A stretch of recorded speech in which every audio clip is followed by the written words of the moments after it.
Merry Christmas यानी happy Christmas. ये त्यौहार नहीं बल्कि आपकी ज़िंदगी का बड़ा संदेश का दिन है। Happy Christmas. सबसे पहले आपको और आपके परिवार को क्रिसमस की बहुत शुभकामनाएं। वैसे क्रिसमस का मतलब क्या है? कुछ लोगों को लगता है क्रिसमस मतलब सांता क्लॉज, मिठाई या फिर क्रिश्चियन लोगों का त्यौहार। क्रिसमस केवल एक त्यौहार ही नहीं बल्कि हर एक इंसान के लिए एक महत्वपूर्ण संदेश का दिन है। क्या आपको यह संदेश जानना चाहते हैं? मुझे लगता है आपको एक बार जान लेना चाहिए क्योंकि इसका नाता आपकी ज़िंदगी से जुड़ा है। क्रिसमस क्या है? वे दिन हमारे प्रभु यीशु मसीह के जन्म को याद करने के लिए मनाया जाता है। लेकिन आपको एक बात सुनकर हैरानी होगी कि यीशु मसीह दुनिया में राज करने, भीड़ बटोरने या लोकप्रिय बनने के लिए नहीं बल्कि मरने के लिए जन्म लिए थे।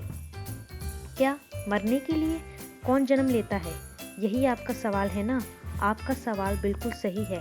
इसका जवाब जानने भी ज़रूरी है क्योंकि एक आम विचारधारा यह है कि भगवान तो बुराई का नाश करने के लिए जन्म लेते हैं, पर यीशु मरने के लिए जन्मा।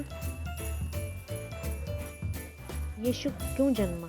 यीशु मसीह का जन्म कोई काल्पनिक कथा या फिर अचानक से घटित होने वाली घटना नहीं है। यीशु के जन्म के हजारों साल पहले कई भविष्यवाणी हुई और यह ऐतिहासिक घटना भी है। परमेश्वर ने इस दुनिया को सुंदर बनाया, कोई कमी नहीं थी, न नफरत, न लड़ाई, न धोखा, न बीमारियां।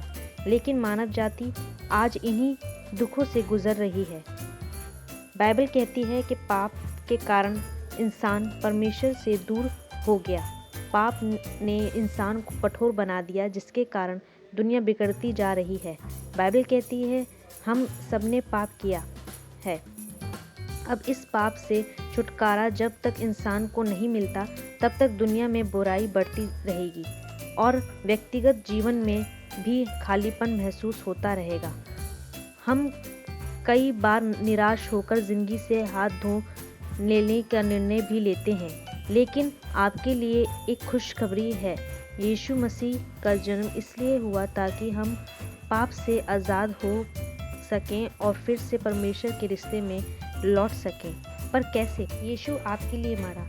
जी हाँ, बाइबल कहती है कि पाप की मजदूरी मृत्यु है, पर एक प्रेम करने वाला परमेश्वर अपने बच्चों को कैसे मृत्यु दंड दे सकता है?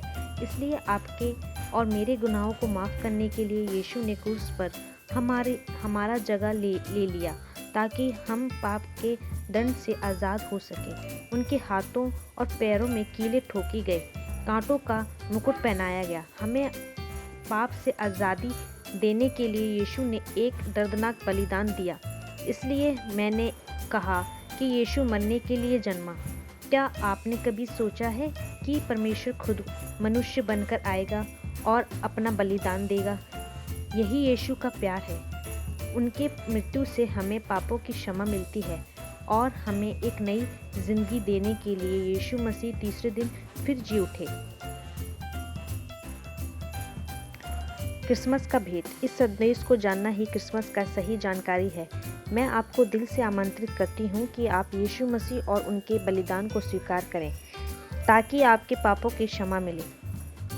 यीशु ने कहा, मार्ग, सत्य और जीवन मैं ही हूँ और जो कोई उस पर विश्वास करता है उसे अनंत काल का जीवन मिलता है। अगर आप यीशु को अपने जीवन में स्वीकार करते हैं, आपकी ज़िंदगी बदल जाएगी और आपको अनंत जीवन प्राप्त होगा।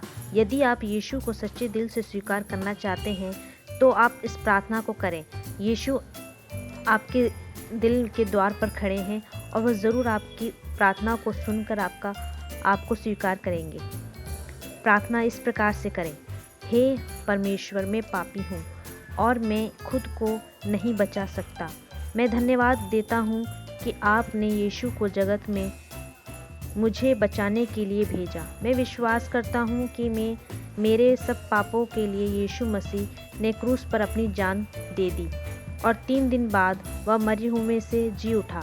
उसने मेरे हर पाप का दंड क्रूस पर चुका दिया है। यीशु मुझे माफ़ कर दे और मुझे बचा ले। आमीन।